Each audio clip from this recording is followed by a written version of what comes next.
In the 1960s, the American armed forces realized that more attention had to be paid to low-intensity combat, the brutish little wars in the Third World involving guerrilla forces. Special aircraft were needed for special missions. These were not necessarily high-tech, but their missions could not be performed by existing aircraft. The first Special Operations Wing evolved in the early 60s from a combat crew training wing, which was here at Hurlburt, which at the time was called Jungle Gym. And that organization evolved out of the requirements early in the Vietnam War to provide platforms, primarily close air support platforms that were not all that advanced. For example, the A-1 was one of those aircraft. If you had been here 20 years ago or 25 years ago, you would have seen perhaps 15 or 20 different kinds of airplanes out here, from helicopters to close air support aircraft and so on, whose primary function was to train the Vietnamese, number one, and in a more limited way, of course, to engage in combat operations, at least early on. We evolved from that as Vietnam drew down. We did as well, and then moving into the late 70s, we like to frankly call Ayatollah Khomeini in a sense, the godfather of modern special ops, because it was there where we played a major role in the attempted rescue of the American hostages in Iran. And from that time forward, we began to get perhaps the kind of resources that we needed to do this job in the modern era. The first Special Operations Wing at Hurlburt Field in Florida is the final evolution of these efforts. This unit is different from most Air Force wings in the variety of aircraft it flies. Most wings fly only a single type of aircraft, but the 5 squadrons of this wing each fly different aircraft types configured to support very specialized missions. We have 3 fixed-wing aircraft and 2 rotary-wing. In the fixed-wing category, we have the AC-130H Gunship, which is our gunfire support platform. We have the MC-130, it's a variation of the C-130, and it essentially is a penetrator. It allows us to go deep into enemy territory or hostile airspace with a C-130 size airplane. The third fixed-wing bird is a HC-130. It is a tanker, principally, and its role is to air refuel our helicopters. Now, the 2 helicopters we have are sort of large and a smaller one. That is the H-53 variant, the MH-53J Pave Low, which is, again, a penetrator asset which can go deep. The MH-60 is our light lift helicopter, also air refuelable. It can go deep as well, but does not have all of the penetration avionics that either the 53 or, say, the MC-130 have. The MC-130 is called Combat Talon. Its mission is to deliver special forces deep behind enemy lines, either by parachute or by landing at improvised fields. The long nose on this aircraft houses a special terrain-following radar which permits it to fly at treetop level too low to be detected by enemy radar. To further hide from the enemy, its missions are usually flown at night. The MC-130 has other capabilities as well. Combat Talon is fitted with a Fulton surface-to-air recovery system. This can be used to extract troops or equipment deep behind enemy lines without the need for the aircraft to land. The Fulton system snags the line, suspended by special balloons, and then brusquely winches in the passenger.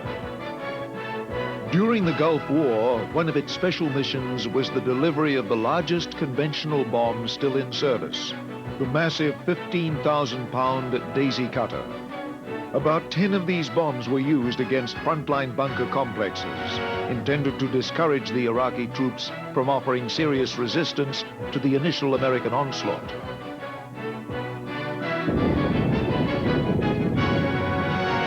The MH-53 Pave Low is a helicopter counterpart to Combat Talon.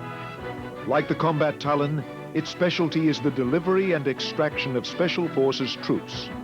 The Pave-Low is based around the H-53 Sea Stallion helicopter, used by the Marine Corps as its primary heavy-lift helicopter. Unlike the Marine version, the Pave-Low is fitted with an elaborate selection of sensors in its nose, allowing it to fly under enemy radar at treetop heights. During Desert Storm, Pave-Lows were used to rescue downed pilots deep behind Iraqi lines. Another of its secret missions was to lead the first attack on Iraqi air defenses, guiding in Apache attack helicopters to destroy Iraqi radars.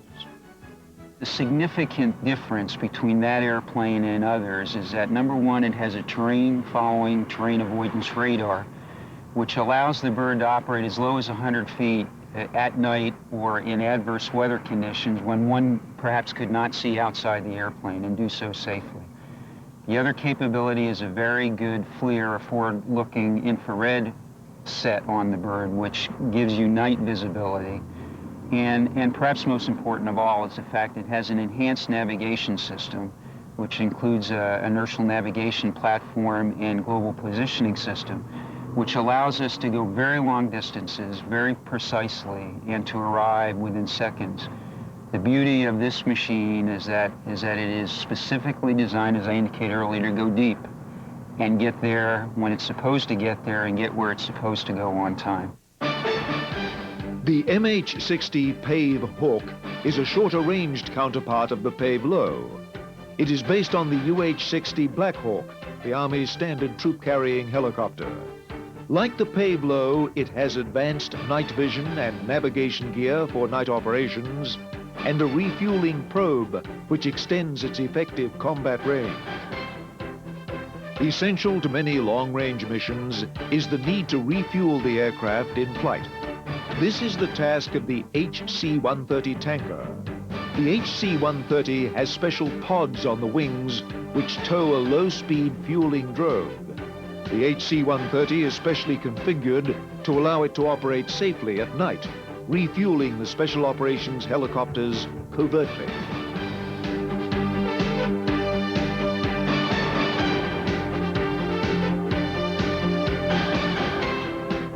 The final member of the Special Operations Wing is the AC-130 Gunship. The AC-130, nicknamed Spectre, provides fire support for Special Forces troops on the ground.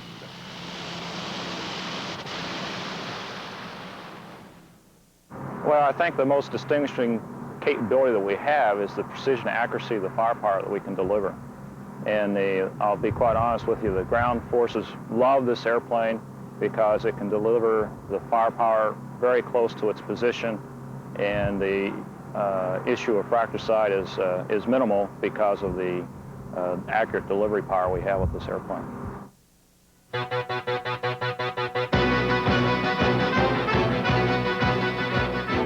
Gunships were one of the first types of aircraft developed for Air Force special operations. During the Vietnam War, there was the need for an aircraft able to deliver precision firepower near friendly forces. This led to the AC-47 Spooky Gunship and others. The gunships were based on transport aircraft which offered the needed size and stability at slow speeds.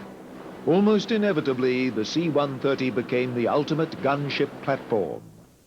The C-130 is one of the most successful transport aircraft ever to fly and has proven ideal as the basis for the AC-130 Spectre. Its specialty is the delivery of pinpoint firepower. It's a very good airplane to fly. It's very forgiving. It takes a lot of crew members, obviously, to get it moving in the right direction. Yeah, it's not the yanking and banking, you know, that the A-10s and the F-15s and 16s get, but it's fun.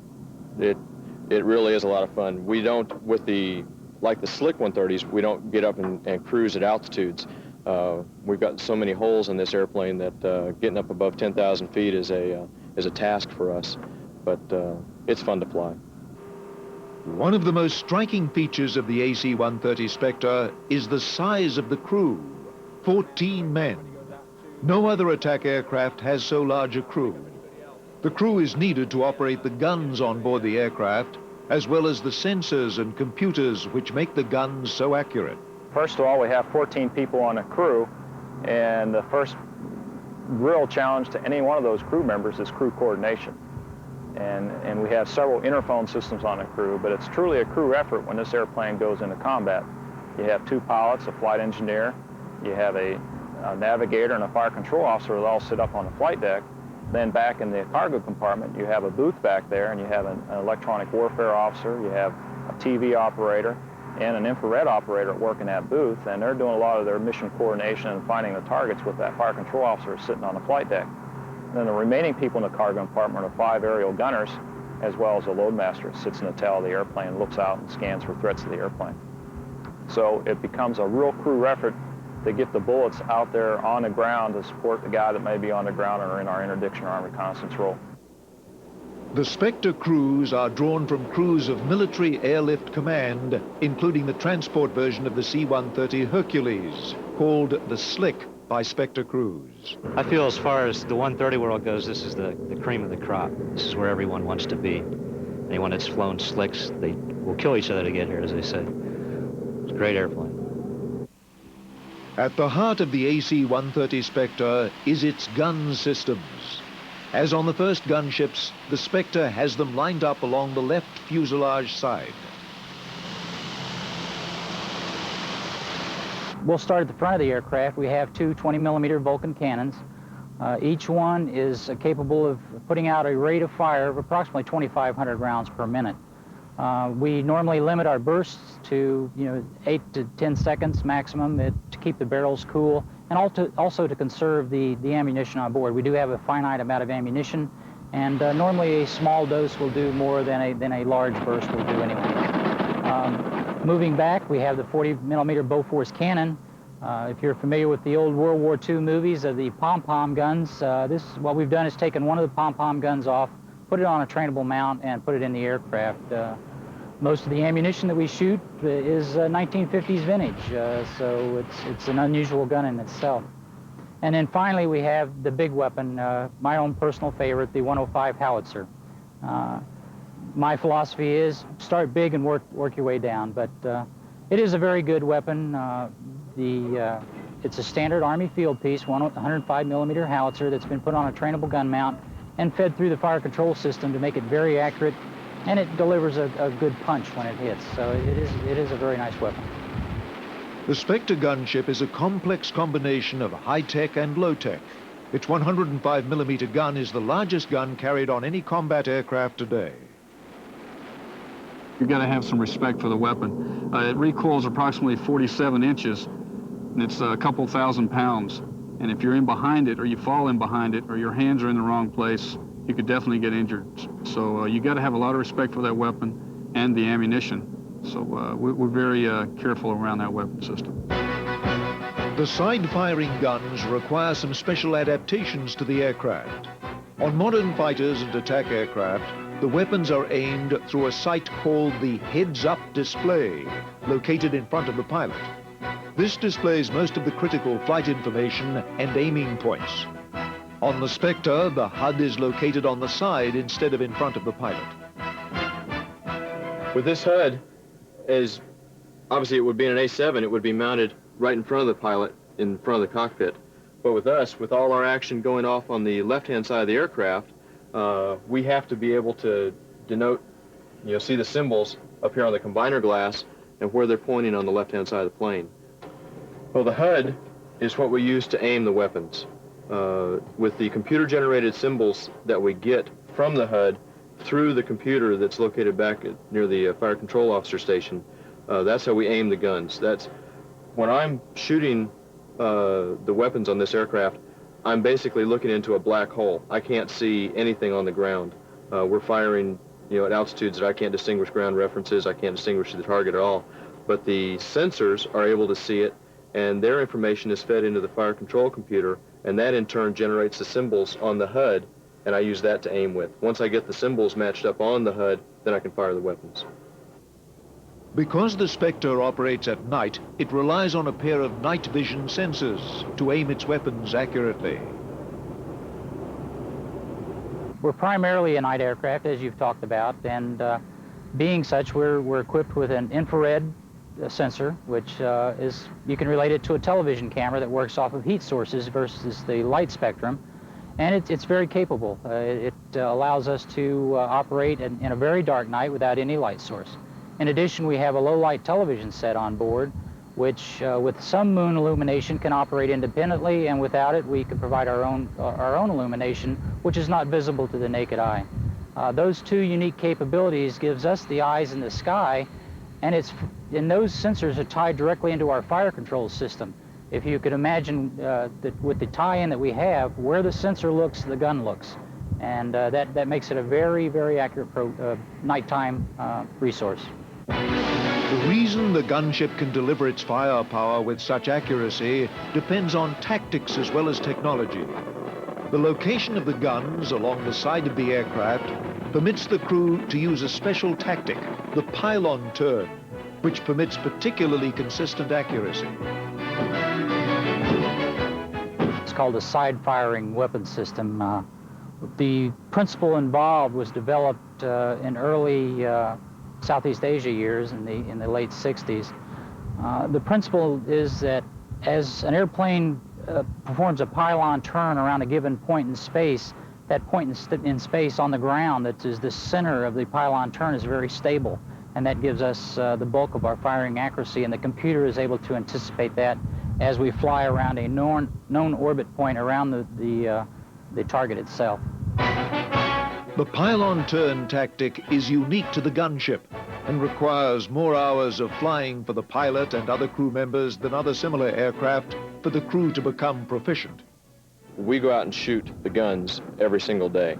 Fighter pilots may, in their entire fighter career, get to shoot 1 or 2 missiles. They do get to fire if they've got 20 mil or 25 mil guns, or with the A-10 they got the 30 mil, they'll get to shoot that quite a bit. Here with the gunships, though, our normal everyday load is 20 rounds of 105, 96 rounds of 40, and 2,000 rounds of 20 millimeter. And we do that every single day. And an aircraft commander in this unit will get anywhere between 2 missions a week and approximately 4 to 10 missions a month.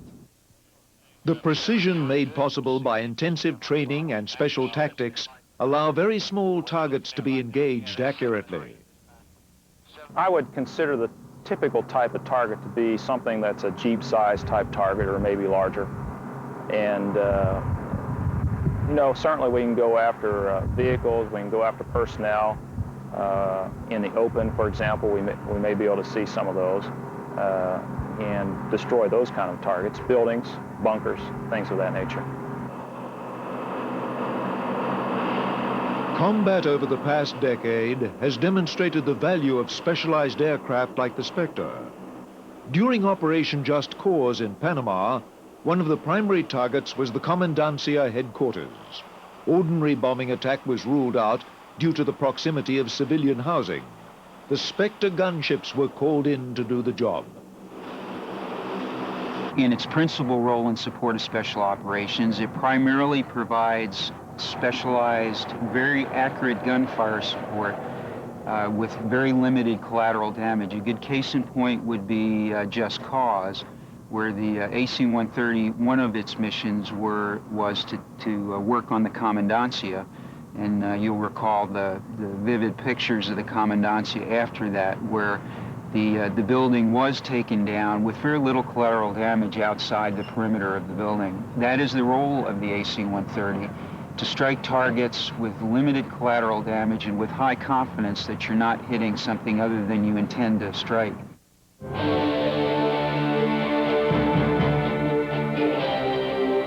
The AC-130 Spectre is primarily a night attack aircraft. There's very good reason for this. Since it is based on a transport aircraft, it is big and slow. Its pivot turn maneuver gives it great accuracy, but makes it a very predictable target for enemy gunners. To minimize the risk to the crew and aircraft, it flies at night when it cannot be seen by the enemy. To operate effectively and accurately at night, very sophisticated night sensors are needed. Our tactics do put us at risk at times, and we are very limited in the environment in which we can operate. We have to take into account the threat to us on the ground and any counter-air threat that may be available. And it's not a general purpose, any place, any time type of weapon system. It's very good at a very specific mission, but we have to make sure that we pick and choose as much as we can the mission to ensure, one, success, and two, that the airplane comes home.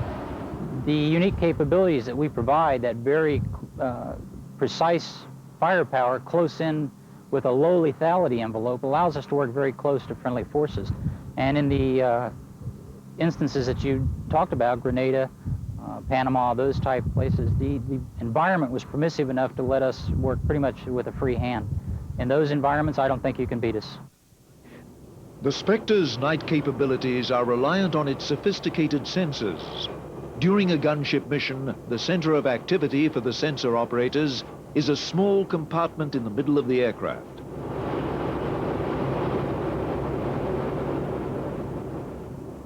In the booth, in the front right of the booth, is where the electronic warfare officer sits with all that associated equipment. To my left in the front of the booth is the infrared sensor operator, who basically uses his infrared sensors to locate targets and guide the guns in on them. In the back of the booth is the TV operator, who uses the low-light television system also to find targets and guide the munitions down on them. The night sensors are used to search for targets. The forward-looking infrared sight can detect targets even on the blackest of nights. It picks up the tiny differences in heat between a human or a machine, which are slightly warmer than the background of earth or foliage. The key to the accuracy of the gunship is the careful coordination of the sensor operators, the fire control officer, and the pilots. The sensor operator is primarily responsible for target detection, okay? The navigator gets us in the tactical working area, and the sensor coordinates with the fire control officer and navigator for target acquisition and firing on the target. Once the target is located, the data is passed on to the fire control officer. The data is loaded into the aircraft's ballistic computer, which calculates the proper ballistic trajectory and feeds an aim point to the pilot. When the symbols on the HUD match up, the pilot can squeeze the trigger. But the pilot's decision to fire must be verified by the sensor operator to make sure that the guns are aiming in the right direction. If the pilot makes a mistake, the computer intervenes. In that case, the computer simply prevents us from firing unless we have the proper firing solution. We work very closely with the sensors on that. Whichever sensor we're using, the TV or the infrared, it's kind of a chicken and egg question. The pilot pushes the trigger, and then when the sensor determines that he is locked onto the target, and the gun is at that point following the camera around, they are locked in by the computer. When he decides that he is locked onto the target, he pushes his consent button, and the gun will go off.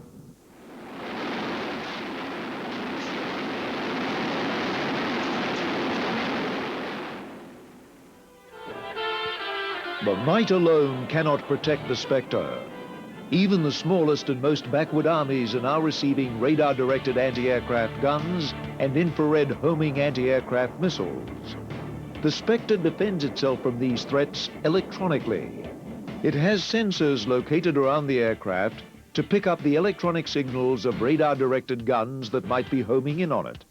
And under the aircraft are missile warning receivers that can sense the launch and approach of an enemy missile. It is the job of the Spectre's electronic warfare officer to determine how the aircraft should respond to each threat. In the case of a radar threat or an infrared threat, I've got the equipment there to provide me an early warning. When I get that early warning, I'll direct those sensors to the area so they can start scanning for a visual launch so that we get as early as possible a sighting on the missile so that we can better maneuver away from it. Some enemy weapons cannot be detected electronically, so old-fashioned human eyesight must be used to defend the Spectre. At the side of the aircraft sits one of the observers, and in the tail sits another looking through a plexiglass bubble.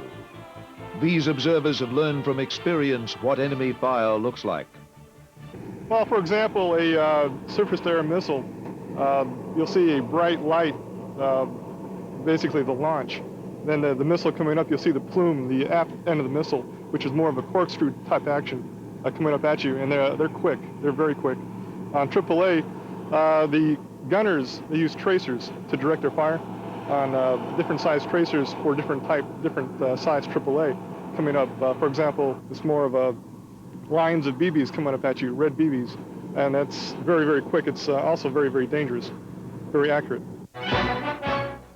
It is the experience of crewmen like these that has made the Spectre so formidable a weapon system. The Special Operations Squadrons have seen more combat over the last decade than any other Air Force units: Grenada, Panama, and Desert Storm. Their unique aircraft and their unique capabilities make them especially well suited to the demands of the post-Cold War years, to the low-intensity conflicts so typical of the past decade. Whenever there is a need for special operations, there will be a call for the Spectre gunships.